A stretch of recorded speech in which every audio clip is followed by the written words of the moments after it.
অবশেষে মৌপিঠে বাঘ ধরা পড়েছে। বাঘ পুরোপুরি সুস্থ আছে বলে জানিয়েছেন দক্ষিণ চব্বিশ পরগনার বিভাগীয় বন আধিকারিক নিশা গোস্বামী। ইতিমধ্যে এই বাঘটির প্রাথমিক চিকিৎসা হয়েছে। যে বাঘটি ধরা পড়েছে সেটি পূর্ণবয়স্ক পুরুষ বাঘ বলেই জানা গিয়েছে। এই বাঘটি বারবার লোকালয় সংলগ্ন এলাকায় চলে আসছিল বলে প্রাথমিকভাবে মনে করেছে বন দপ্তর। বাঘকে গভীর জঙ্গলে ছাড়া হবে বলেও জানিয়েছে বন দপ্তর। আজই তাকে গভীর জঙ্গলে ছেড়ে দেওয়া হবে বলেও জানা গিয়েছে বন দপ্তর সূত্রে। বারবার লোকালয় সংলগ্ন জঙ্গলে চলে আসার কারণেই এই পদক্ষেপ বলেই জানানো হয়েছে।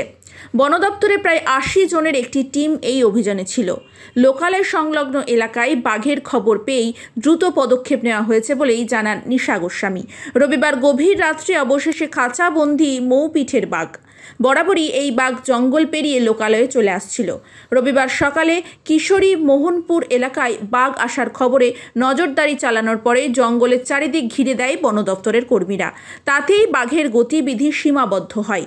ঘেরা জায়গার মধ্যে পাতা হয় খাঁচা। টোপ হিসেবে ব্যবহার করা হয় ছাগলকে। রাতেই সেই খাঁচায় অবশেষে বন্দী হয় বাঘ। আজ বাঘটির শারীরিক পরীক্ষা করা হয়, তারপরে তাকে গভীর জঙ্গলে ছেড়ে দেওয়া হবে বলে জানায় বন দপ্তর সূত্রে।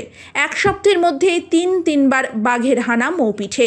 রবিবার সকালে কিশোরী মোহনপুর এলাকায় ফের দেখা যায় বাঘের পায়ের ছাপ। ঘটনায় আতঙ্কিত এলাকার বাসিন্দারা। খবর পেয়ে ঘটনাস্থলে পৌঁছায় বন দপ্তর।